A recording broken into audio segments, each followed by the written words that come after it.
Good morning and welcome to BOTB HQ in Parsons Green, South West London. My name is Christian Williams, the presenter here at BOTB. And we're here this morning to judge the latest Dream Car competition, which ran from the 5th of March to the 11th of April 2021. And just before I hand over to the lawyer this morning, once again, huge congratulations to last week's winner of the Dream Car competition, Julian Beadle, who won not only a brand new Porsche Macan GTS, but also, as we ran a special that week, £100,000. I'd now like to pass over to Charlotte Houston from Onside Law, who will oversee the proceedings this morning. My name's Charlotte Houston from Onside Law, and I'll be overseeing the judging this morning. Firstly, I can confirm that the competition data has already been sent to the auditing company ASETS. I would now like today's judges to introduce themselves and, using the secure link provided, mark on the screen where they think the centre of the ball should be. The group will then come to a final panel decision. Good morning, my name is Matt Cannon. I'm a senior county referee and footballer. I'm Nigel Hicks. I've been a Supply League match official for the best part of 30 years, and I'm an experienced football administrator. Hi, my name's Renee Hector and I play football for Watford FC Women, and I'm a coach for Tottenham Hotspur Foundation. My name's Liam Walsh. I'm currently an FA observer and head coach for the Middlesex Referees Academy. I'm also a retired referee. Good morning, my name is Awin Goma. I'm an ex-professional footballer, having played for Paris Saint-Germain, Newcastle and Fulham.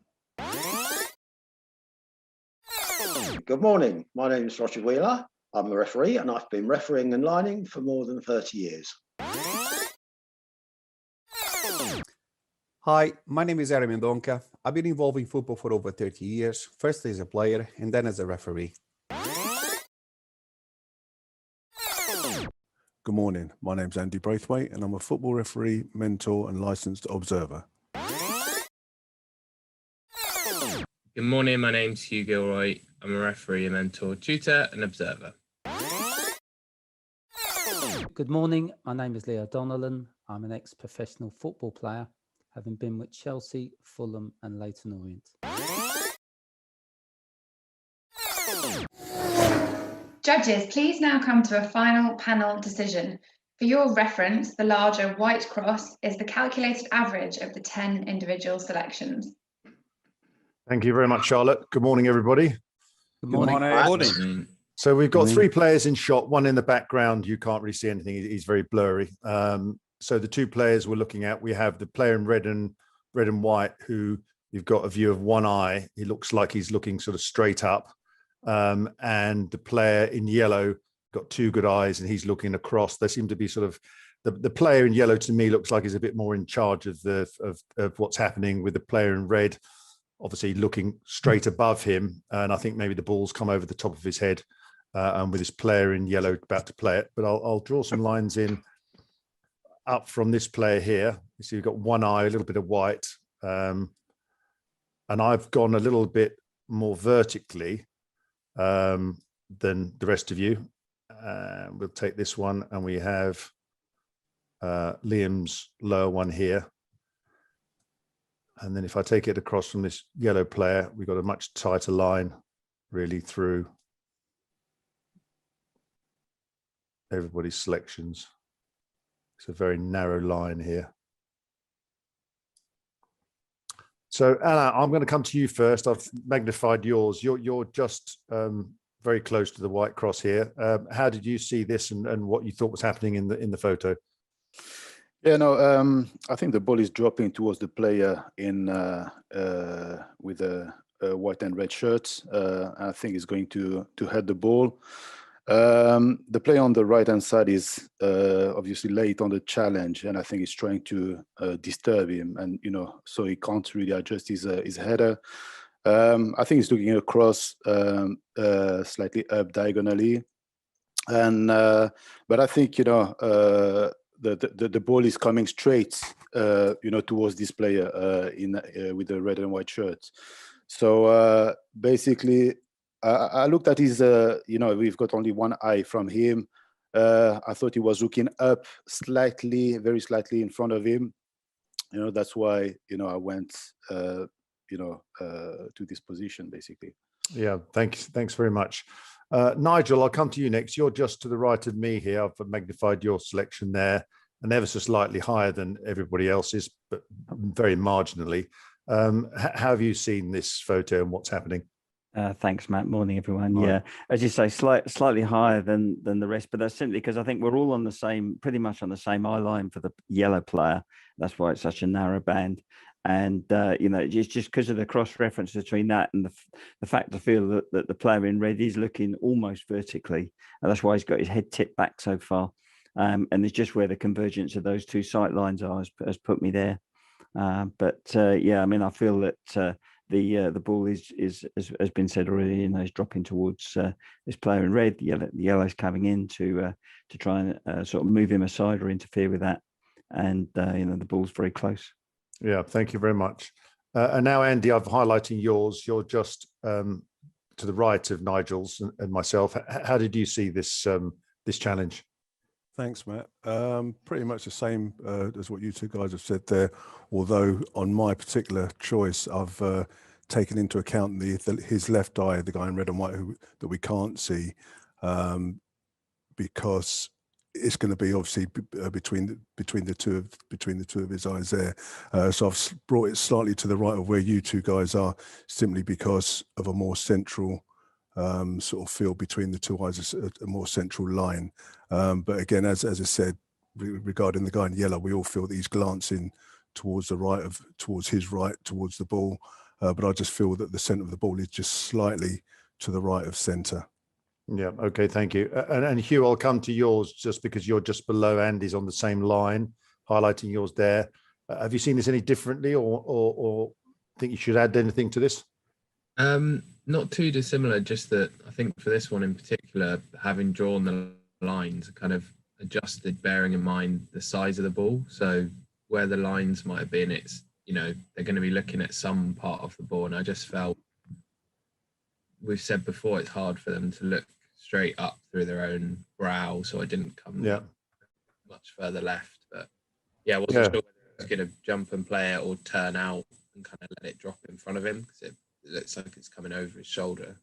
Yeah, I mean, that's a good point, because that's partly why I went straight above him, because of his eye line and not being able to look through the brow. So thank you for pointing that out. Leo, I'll come to you next. You're ever so slightly to the right of Hughes. Again, I'll magnify your choice because it's quite a tight cluster. How did you see the challenge? Yeah, hi, Matt. Very similar to most of the other judges. I think the player in red and white is going to head the ball. That's what I thought. I think the ball's just dropping down. I thought he was going to head it. If you look at his eye line, I think he's looking straight above himself and just slightly forward.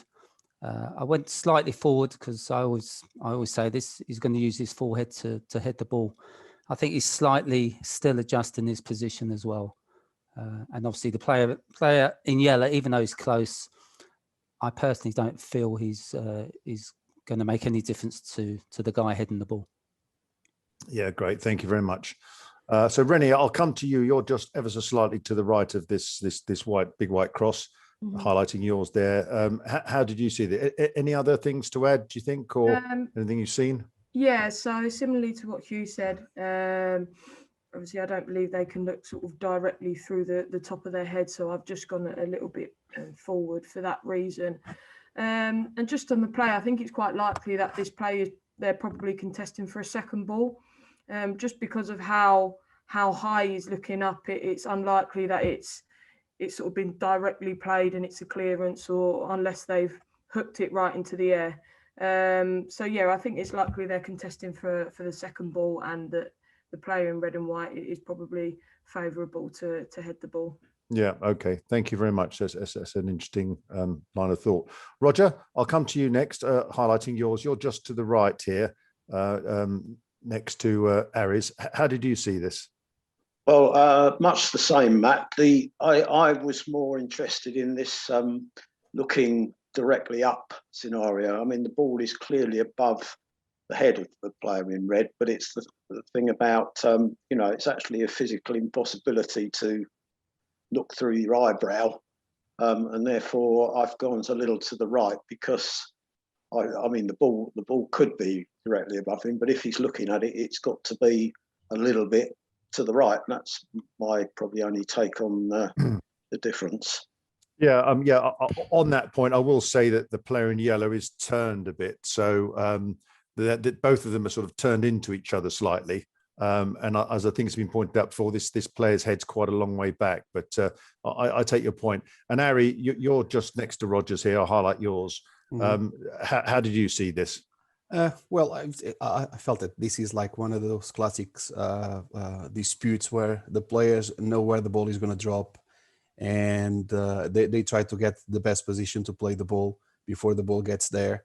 And I felt that still the player in yellow tries to manage to imbalance slightly the player in red and white, but the player in right, I think he's still in control. Is looking up. The only difference that I put in, I agree with what Andy said in regards to the other eye that we don't see. I drew a line from there as well. That's why my cross came slightly more to the right. Yeah. Okay. Thank you. And lastly, Liam, I've highlighted yours. Yours is a little bit out to the right of others' choices. If I highlight it on as the ball, how did you see this? Yeah, much the same regarding the guy in yellow, Matt. Nothing to add on that. Regarding the guy in red and white, I am going to invoke rule of brow. It's a new saying I've got that a couple of the guys have referred to in the, and I think it was actually Roger and Rene said this. That we've had this discussion before, and having the ball too vertical, we're trying to find the centre of the ball, and having it sort of behind him, it doesn't sit well with me. I just felt. Agreement with a couple of comments being made that the two guys are tussling for the ball, and the ball sort of it's just in front of him. I get that his head's back, and for me, where I've got it, he can see the whole of the ball to compete for it, and that's what we're about. Okay, thank you. I mean, I will say that the ball to my eye on this is obviously it's directly above him, but the ball is going to be slightly in front of him as well. So the sort of the rule of two, we're looking at a two-dimensional photograph. What we must also be absolutely clear on when we judge this competition is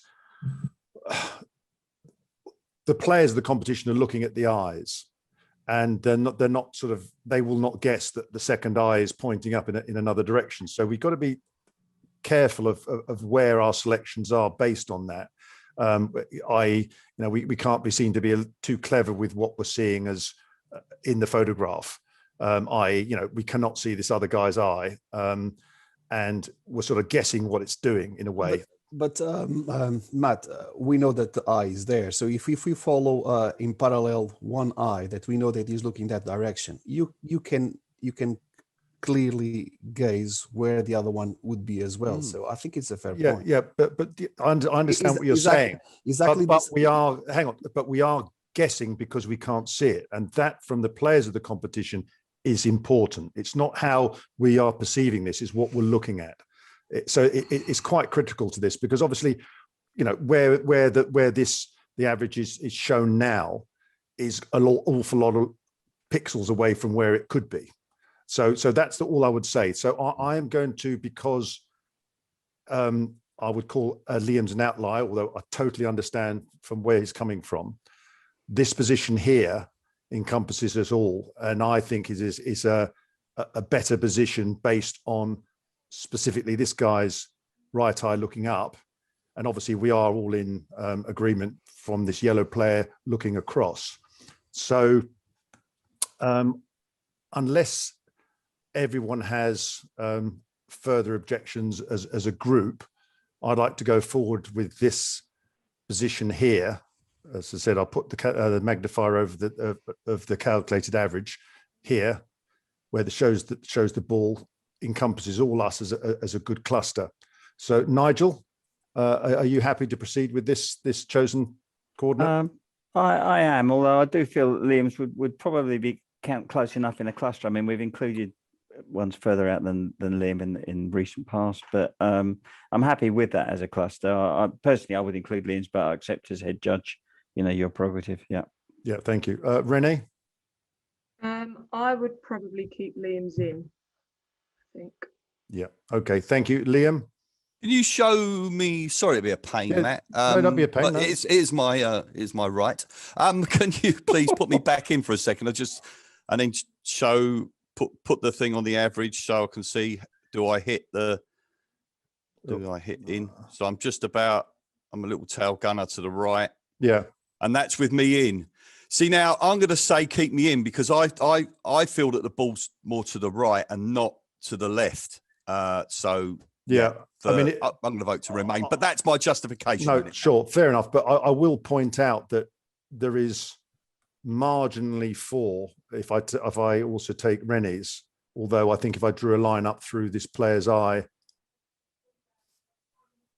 there's one eye here through this average here. The majority of us are on the left side, and although it's within or close to a cluster, it does pull the coordinate quite a lot to the right. This here, with Liam removed, there is Leo's is basically smack in the middle, and it's 4 each side, and then that's another reason to do this, because although it just moves it slightly, it moves it an awful lot of pixels. So thank you, Liam. Alain? Yeah, no, I can't see the play in red and white, looking that low. So therefore, yeah, I would go without Liam. Thank you. Roger? Yeah, I think I would remove Liam. Ari? I would keep Liam in. Yeah, great. Thank you. Andy? I'm afraid I'm on the fence on this one, Matt, because to be perfectly honest with you, I'm quite happy with the average, but I would probably remove 2 to the left of me, if anything. So I'm on the fence on this one. Yeah, okay, thank you. Hugh? I'd say without, just on the basis when we've got these tight clusters, we like to try and get it kind of encompassed by the ball. When we're further spread out, we normally have a couple outside. Yeah. When it's close, we try and get them in. So, Yeah, and thank you. And lastly, Leo. I agree with you, Matt. I'd take Liam out. I just think he's too far over to the right. Yeah, okay, that's great. Thank you. Charlotte, after a lively debate, we decided to proceed with the coordinate with Liam's removed, bring us into a nice tight cluster as shown. Thank you, judges. If you're happy, please can you click submit? Thank you.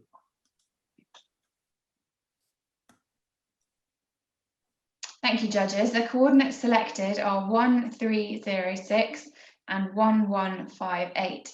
These coordinates will now be passed to the auditing company assets to calculate the winner of the competition, and they will then inform BOTB. That concludes the judging process. Thank you.